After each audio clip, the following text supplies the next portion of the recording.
For this edition of the Ismaili TV's In Conversation series, I sat down with Dr. Sulaiman Shahabuddin, President of Aga Khan University at AKU's campus in Karachi, Pakistan, to learn more about the university and its achievements over the last 40 years. Sulaiman, we are thrilled to have you with us today. Thank you so much for joining us on Ismaili TV. So this year marks 40 years since Aga Khan University was granted its charter. That is a remarkable achievement. That is a lifetime. That is over half the lifetime of Pakistan. So in your view, why did Maulana Hazrat Imam establish AKU? Thank you, Fatima. First of all, it is a pleasure to be speaking with you about the Aga Khan University and about Maulana Hazrat Imam's vision. So let me start by saying that the Aga Khan University is not an isolated event. It is part of the history of the Ismaili Imamat and their passion for education that stretches over 1,000 years, more than 1,000 years. The story starts with the Al-Azhar University, which was established in the 9th century at the time of Imam Muiz. And all of us know, who have read history, that Al-Azhar University 1,000 years back and more was the beacon of knowledge and beacon of hope for the Muslim world. Then of course we know Imam Sultan Mahmud Shah's support and endorsement of the Aligarh University, which was established in India. And then the Aga Khan schools, and of course in 1983 the Aga Khan University, and in the year 2000 the University of Central Asia. So this is a whole history of the Ismaili Imamat and their passion for education at all levels. So speaking about the Aga Khan University, in 1983 during the charter, someone asked Hazrat Imam the question as to why did he establish the Aga Khan University, to which Hazrat Imam responded. He said that he had reflected, he had thought this through, that there was no amount of military might or material resources that could bring back the glory of the Muslim Ummah, but it could only be achieved through developing the human resources, the men and women of the Ummah. So that is the purpose of the Aga Khan University. Incredible. We're really part of this very long continuum. We are, absolutely. Brilliant. So when AKU was established some 40 years ago, it started in Pakistan. But when we look at where AKU is today, it's very much an international university. Can you tell us a bit more about AKU and what it looks like today, its programs, the breadth and scope of its work? So absolutely, Fatima, you're right. AKU started in Pakistan. It started with two programs, a program in nursing and a program in medicine. Today, AKU has expanded into 6 countries. And in fact, the charter of the Aga Khan University said that it will be a university for Pakistan, but also for the developing world. So that was the original vision, mission of the Aga Khan University and the vision of Maulana Hazrat Imam. So today the university, as we know, is present in 6 countries. It is in Pakistan, of course, it is in Afghanistan, it is in Kenya, in Tanzania, and Uganda, and in the United Kingdom. And this expansion beyond Pakistan has occurred in the last 20 years or so. Today the university, which started from awarding 2 degrees, today awards 22 degrees, including doctoral programs in nursing and in other specialities. The university has about 18,000 graduates, alumni, who are spread in many countries of the world. Almost 1 out of 9 alumni live in North America. And again, we know about the reputation of AKU's nurses, AKU's doctors, AKU's teachers. So it has just grown significantly across boundaries, across countries, across disciplines. So can you tell me a little bit about AKU's programs that are different in East Africa and in the United Kingdom? So in East Africa, we have the postgraduate medical education program, which is in all the major specialties. And in East Africa, these programs are delivered out of the Aga Khan University Hospital in Nairobi and the Aga Khan Hospital in Dar es Salaam, Tanzania. So these are the 2 teaching hospitals that we have in the East African system. We have nursing programs, which are conversion programs from diploma to bachelor's and so on. In Nairobi, we have this entity known as the Graduate School of Media and Communication, which leverages the media houses, the successful media houses that AKDN owns and operates across Kenya, Tanzania, and Uganda. In Tanzania, in Dar es Salaam, we have our Faculty of Education, the Institute for Education Development, And this institute provides master's degrees in education. Every year about 60 students enroll, 20 each from Kenya, Tanzania and Uganda. So it's a regional program. In Kampala, of course, we are now building a new campus, and again I would love to speak about it. So this campus will be a university center. There is student housing, and that comprises phase 1, for which construction started in December. The campus will be complete in a couple of years, so say by December 2024. Okay. Inshallah, we also have approval for phase 2, which is the new Aga Khan University Hospital, Kampala, and construction for which will start in January or Q1 of 2024. It's really a 2-year cycle, so by mid of 2026, we will have this brilliant, splendid Kampala campus that will comprise of the university center, student housing and a brand new hospital.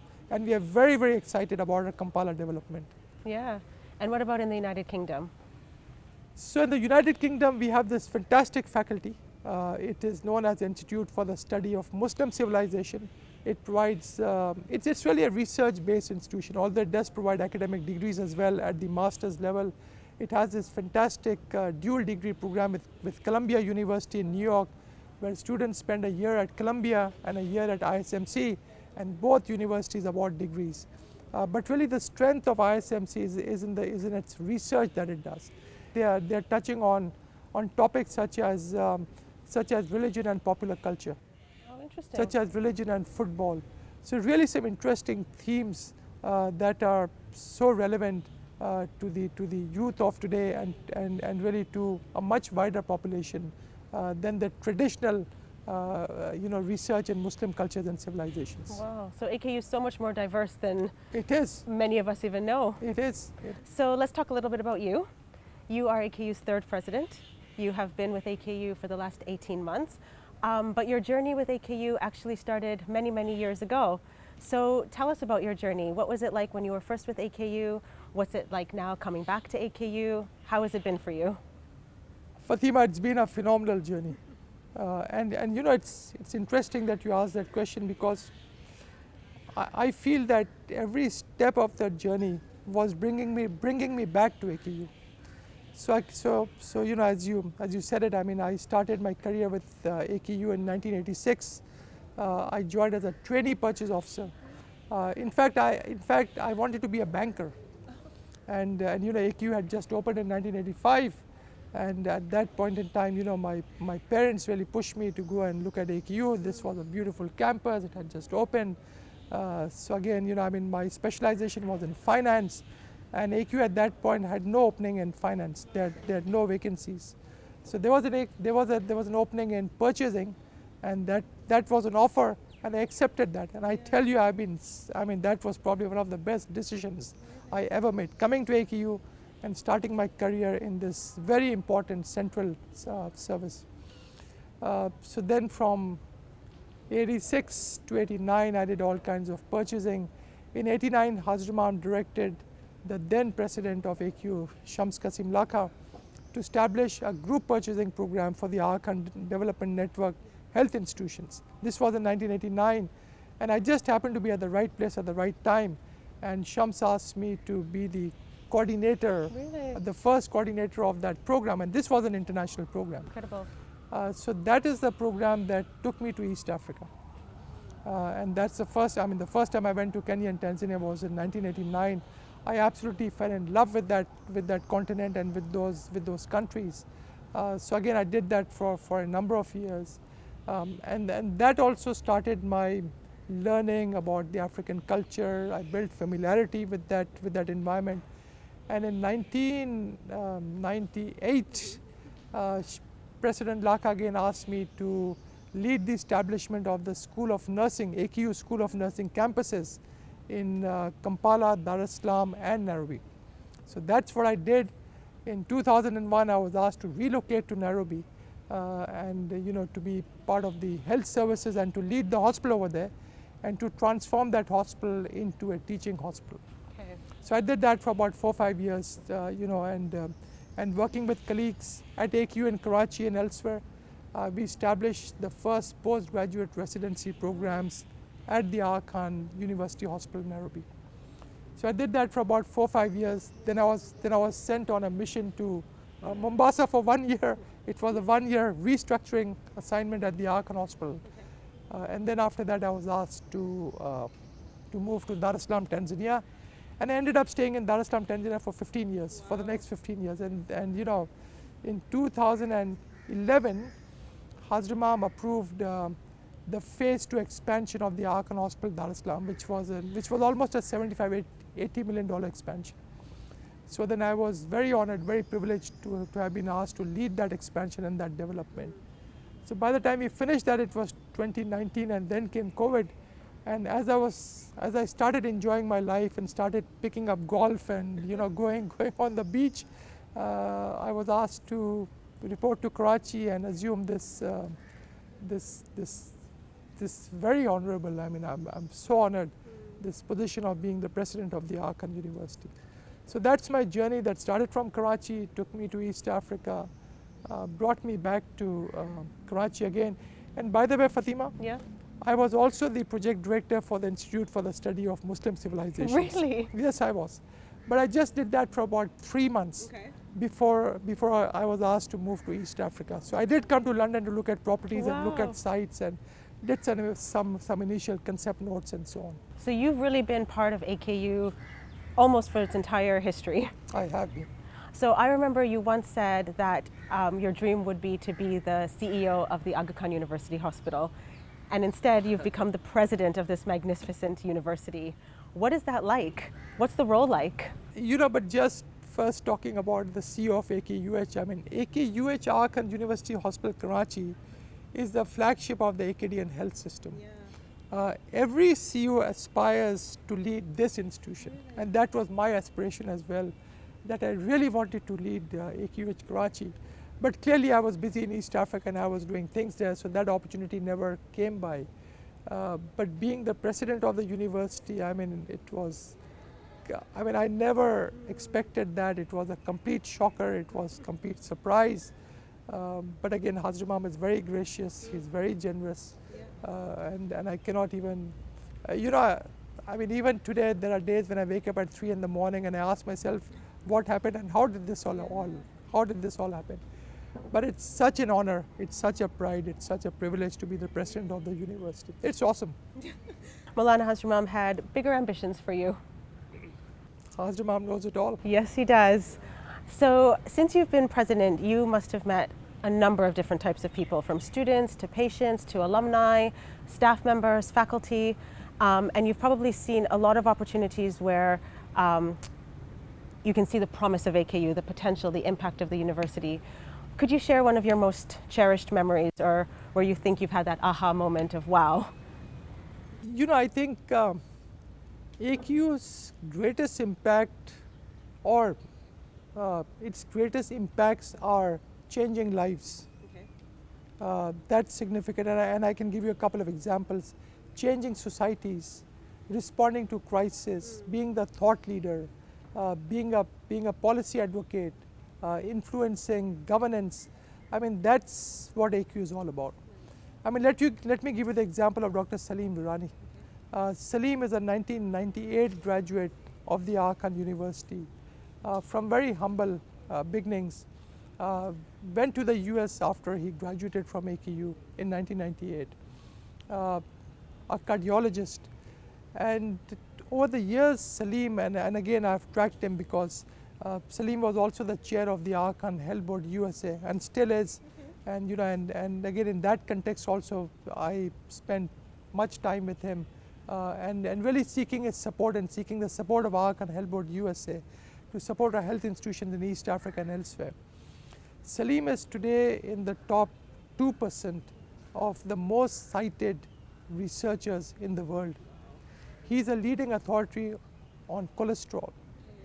And Salim is now coming back to join AKU as its inaugural Vice Provost of Research. Outstanding researcher, outstanding student. He was a gold medalist student. So here you have someone from very humble beginnings, from Karachi, went on to the US, made this huge name for himself, very prestigious, and now is coming back to Pakistan, and more than that, coming back to AKU to lead the whole research portfolio. And why is this important? I mean, Hazramam has said this on different occasions, that AKU will be a research-led university. Hazramam said the difference between a good university and a great university is research. And it is that knowledge that we generate that improves our societies and improves our communities and so on. And this is why people like Salim give me so much pride, so much pride. So that's an example. Take the recent floods in Pakistan, where AKU was one of the first national institutions to rise up by establishing medical camps and centers in countless districts of Pakistan, across Sindh, Balochistan, the frontier province. And what amazed me was the generosity of AKU staff and students. So I made a call to the staff and students to donate to the flood relief efforts that AKU was leading. And believe it or not, I think in a couple of weeks we had $100,000 donated by faculty, staff and students. Wow. And we had students from East Africa who organized themselves and who contributed to the flood relief efforts in Pakistan. So this is amazing about AKU. This is AKU, where everyone comes together to deal with issues, to deal with crisis, and to change lives. And I can give you many more examples, but it's really changing people, changing societies, changing systems, processes, improving the quality of life, which is the AKDN's ethos. So that's AKU. That's so heartwarming. So let's look at AKU in a wider context. So Aga Khan University is part of the Aga Khan Development Network, so it's one of the agencies in this network. How does AKU work with the other agencies within the AKDN? AKU, Fatima, is an integral part of the AKDN. And AKU has a significant responsibility of working and collaborating and supporting AKDN and its different agencies. So let me give you a couple of examples. So again, going back to the floods in Pakistan, because it's a recent crisis. 3 agencies of the AKDN, the Aga Khan Health Services, Aga Khan Agency for Habitat, and the Aga Khan University all came together, not forgetting the Aga Khan Foundation. All of these agencies came together to support the government's effort in relief and rehabilitation. And very successful efforts, whether it was in the relief space or in the rehabilitation space. So that's one example. AKU and the Aga Khan Health Services are working together in East Africa and Pakistan to improve the quality of healthcare. We are trying to build what we call an integrated health system, that will collectively make us a much more stronger entity. So I think, and there are many other examples. We work very closely with the Aga Khan schools through our Institute for Education Development, which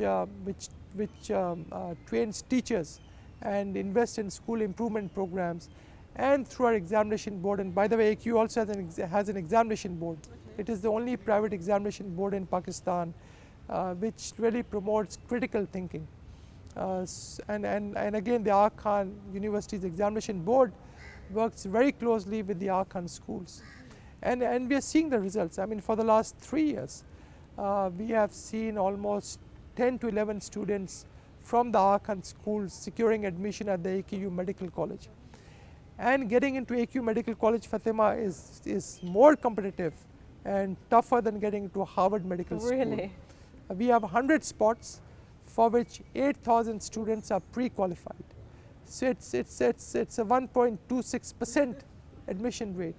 And it's a completely blind admission policy. So imagine that 10 students from the Aga Khan schools for the last 3 years gaining admission into the medical school speaks volume of the coordination. So this is a coordination between the Aga Khan schools, who themselves have done so much to improve their quality and standards and facilities. AKU's Institute for Education Development, which is working on teacher development and school improvement, and the examination board, which is improving the assessment methodologies and promoting critical thinking. So this is the concrete outcome, and I get very emotional when I talk about this, but it's wonderful to see how these agencies are coming together and the impact that they're having. Amazing, thank you. Yeah, that was fantastic. Maulana Hazri Imam is best known for his institutional building. How does the Aga Khan University fit into the legacy of his achievements? Fatima, it was in 1964 that Hazri Imam announced in Karachi that he will establish a medical college and a hospital. The nursing school came a little later. So imagine for almost 6 decades, Hazri Imam has been focused on the Aga Khan University. Not only materially, but his vision, his constant guidance to AKU and its leadership. So wherever we have reached today, and remember AKU is still a very young university, it's only 40 years old this year.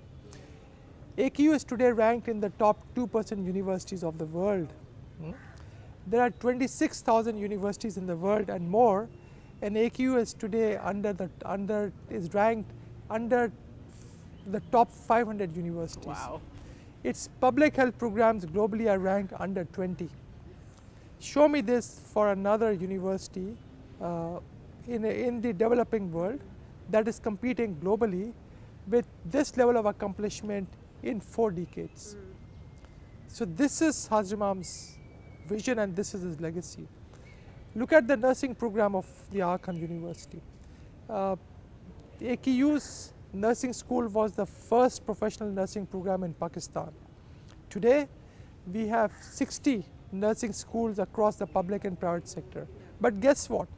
53 of those 60 are headed by AKU graduates. This is the impact that Hazri Imam and his vision has had on Pakistan and now increasingly on the global stage. So when we talk of legacy, I think AKU will rank amongst one of his top legacies. When we talk of institutions and institution building and knowledge creation. Some of the research that's coming out of AKU is just brilliant. Last year in 2022, AKU published over 1,300 peer-reviewed articles. Our research grant crossed $100 million. And some of this came from very prestigious institutions such as the Bill and Melinda Gates, the National Institute of Health in the US. So a lot has, AKU has done so well to kind of realize Hazri Imam's vision, which is still very vast. We may still not understand all of it, but clearly the institution is on track, towards achieving its stated mission and vision and goals. Wow, it's such a special place. It sounds like such a special place. It is. Amazing. And you've had the great fortune of working very closely with Maulana Hazri Imam during your time at AKU and even during your time with the health services. Would you be able to share with us some stories that you have while working with Maulana Hazri Imam or any learnings whilst working with him? So Fatima, there is so much to learn from Hazri Imam. Obviously, Hazri Imam, when you talk of meritocracy, you talk of excellence, you talk of quality, you talk of professionalism. Hazri Imam teaches us every minute and every day. But really what I find fascinating is Hazri Imam's ability to look at the big picture, many generations ahead, but then come back to the detail and then go back to the big picture. So that seamless navigation between the detail and the big picture is something phenomenal. Some of us either live at the 30,000 feet level, or we get so burdened with the details that we forget the big picture. So I think Hazri Imam teaches us not to lose focus on today and on the detail, but also to look at the big picture. So, once in Dar es Salaam, many years back, we invited Hazri Imam to review the expansion plans of the Aga Khan Hospital, Dar es Salaam. At that time, that was a 74-bed hospital, and we were expanding it to almost 140 beds, so almost doubling the capacity, and we were very excited. So we made this beautiful presentation to Hazri Imam, after which he asked the question. He said, but 140 beds will not be enough for what you want to do, and that was to establish a teaching hospital. So I was looking at him, and he asked me, he said, how many beds do you think you can build on this site? So I said, Hazrat Imam, about 300, 350. And he again looked at me and he said, but that will not be enough. Dar es Salaam will need a 600-bed hospital. So my response was one of surprise, and again I just mustered some courage, and I said, Hazrat Imam, I have not thought through that far. And he looked back at me and said, but you should think. That's the vision. You should think. And then I asked myself that what was Hazrat Imam trying to tell me? And if you remember, Karachi, AKUH Karachi was built to be a 600-bed hospital, 654. Today it's a 750-bed hospital. So Hazrat Imam was trying to tell someone like me that that he would like to see a major health facility, a major health infrastructure in Tanzania. And clearly this is not something that will happen over the next 5, 10, 20, 25 years. This is a very long-term vision. But this is the vision that Hazrat Imam sets for us, this long-term vision of looking at institutions, looking at country needs, and seeing where best the strategic value could be achieved. So I think Hazrat Imam's vision is just intergenerational. It's so vast. He's so ambitious. I mean, what an honor, what a privilege for you to have and to still be able to work so closely with him. It's such an honor. I feel really blessed. Yeah. So Sulaiman, we're going to look ahead now.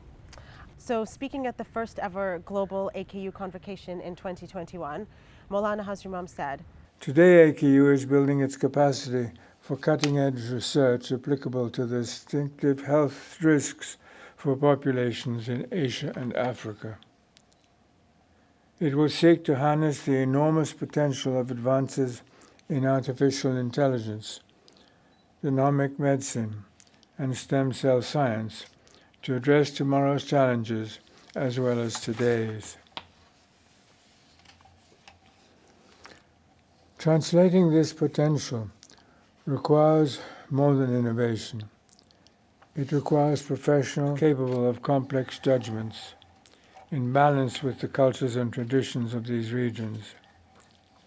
This is why AKU is evolving into a comprehensive university, active in the humanities and the social sciences. So Sulaiman, tell us a bit more about Aga Khan University's new undergraduate program in the arts and sciences. We're all very excited about it. Fatima, all of us are so excited, and not only all of us at AKU, but everywhere I go to in Karachi, in Pakistan and globally, the fact that AKU is about to embark on an undergraduate program in arts and sciences is really exciting. So the good news is that we have the physical facilities complete. The inaugural dean has been recruited.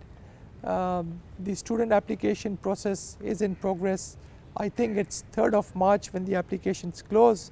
And in fact, I was speaking with the dean yesterday, who said that he was very positive, and he was quite pleased with the response that we have received so far. So to me, the undergraduate program in science and arts will clearly transform AKU into a more comprehensive university. But it will also create a new generation of Pakistani professionals, leaders, who will promote critical thinking, the power of reasoning, the power of thinking, because that's what a good liberal arts and sciences education will equip them with. And I think the arts and sciences program will have the same transformative capacity as the School of Nursing had 40 years back. So that's what it will mean for Pakistan. So again, very, very excited with this program. In East Africa, Hazrat Imam and our board have given us approval to establish undergraduate nursing programs at all our 3 campuses across Kampala, Dar es Salaam and Nairobi, and the undergraduate medical education program at our Nairobi campus. So inshallah, subject to all the approvals in place, we will start that program as well, or those programs, in September 2023. And then again, I spoke about the Kampala campus, so we're very excited about that development. So hopefully by, in the next 3, 4, 5 years, we will see a much more robust academic content, a much more robust health service content across East Africa. Amazing. So Aga Khan University, Sulaiman, has very much been known for its health sciences. It's leading in nursing, it's leading in medicine. Why social sciences? Why liberal arts now? Well, because if you look at creating, and remember that AKU started as a health sciences university. The mission always was for it to become a comprehensive university. So in between the non-health faculties, if I may use that term, that we established, such as our media school in Nairobi and the School of Muslim Civilizations in London, are not health campuses. But those programs were being delivered at the professional graduate level. We did not have, AKU has not turned on an undergraduate program since the medicine and the nursing programs in Pakistan. So for us to have an undergraduate program is really now moving that needle from a health sciences primarily undergraduate program to a more comprehensive university. So that's the mission and vision of AKU. So Sulaiman, where to from here? We can see AKU is evolving every day. In your view, where do you see AKU in 5 years, in 10 years, indeed in 40 years? Well, I mean, as I told Hazrat Imam, I can't think that long, so I will not venture into the 40-year history. But we can talk about, say, the immediate 5 years or the immediate 10 years. So I think research is going to be an important domain. We will see research in the social sciences, research in the medical sciences, and that portfolio will increase and grow. We are becoming more active in the environment and climate change space. So our board has very kindly agreed, has given us approval to establish an environmental research reserve in Arusha, Tanzania, where AKU has about 4,000 acres of land, beautiful land. So in partnership with Simon Fraser University of Canada and many other local universities and local partners across East Africa, including Tanzania, we will carry out research in environment and climate change. And my hope is that one day that will lead to a school of environmental sciences. But those are very, very early initial thoughts. So research, environment, more robust programs in the health sciences. So this year AKU started the Master of Science in Public Health program, which is, and after COVID and after the pandemic, the whole field of public health has achieved a level of prominence. So very happy. I mean, I just spoke with the inaugural class last week. It's a fantastic class of 25 nurses, physicians, pharmacists, and others. We are looking at a master's in health administration degree to start in the next couple of years. So I think those are some of the frontiers that AKU will tackle in the coming years. But the big pieces really will be the arts and sciences, the undergraduate programs in East Africa, environment and climate change, research. So that's the next 5 years, the next 10 years. Sounds so exciting. It is. It seems as though AKU has achieved so much, but there's still so much left to do. Absolutely. That's brilliant. Absolutely. So I often hear you talk about AKU being a family of students, faculty, staff, supporters, volunteers, alumni. Tell us more about this big family. Tell us more about AKU's supporters. So Fatima, first I think the AKU faculty and staff, and AKU employs close to 17,000 faculty and staff across the countries where we operate. And these are the most committed people that you can find on this earth. I mean, they wake up every morning, they come to work, and they are mission driven. They're driven by what we are doing to change societies, to change lives, and to change communities.